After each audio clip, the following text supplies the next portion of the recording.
दोस्तों तो आज की इस वीडियो में मैं आपको बताने वाला हूँ विंडो का ड्राइव जो होता है वो हमेशा बाय डिफ़ॉल्ट सी ड्राइव में क्यों सेव होता है, ड्राइव ए या फिर बी ड्राइव में क्यों नहीं सेव होता है, या फिर डी या फिर ई ड्राइव में क्यों नहीं सेव होता है, वो बाय डिफ़ॉल्ट सी ड्राइव में ही क्यों सेव होता है।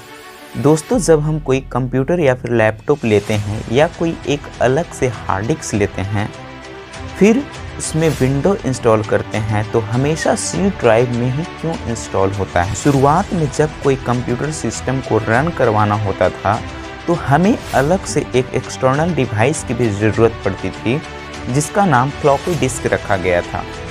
यदि आपके पास वो फ्लॉपी डिस्क नहीं है तो आप उस कंप्यूटर सिस्टम को रन नहीं कर सकते थे। इस फ्लॉपी डिस्क का काम डेटा को स्टोर करना था, इसीलिए यदि आपके पास ये फ्लॉपी डिस्क है तभी आप कंप्यूटर को रन कर सकते थे, अन्यथा आप कंप्यूटर को रन नहीं कर सकते थे। तो इस प्रॉपर्टीज़ को कंप्यूटर सिस्टम में एक ड्राइव की तरह यूज़ किया गया और ये एक पहला ड्राइव था, तो इस वजह से इस फ्लॉपी डिस्क का नाम ड्राइव ए रखा गया। फिर दूसरे एक नया टाइप का फ्लॉपी डिस्क मार्केट में आया तो उसका नाम बी रखा गया। इन फ्लॉपी डिस्क को एक ड्राइव की तरह यूज़ किया जाता था, लेकिन इनकी बहुत बड़ी खामियां भी थीं, जैसे आप उसमें ज़्यादा डेटा स्टोर नहीं कर सकते थे। तो इन्हीं खामियों को दूर करने के लिए एक नया ड्राइव या फिर यूँ कहे एक नया फ्लॉपी डिस्क आया, जिन्हें आज के समय में हार्ड डिस्क या फिर हार्ड ड्राइव भी कहा जाता है।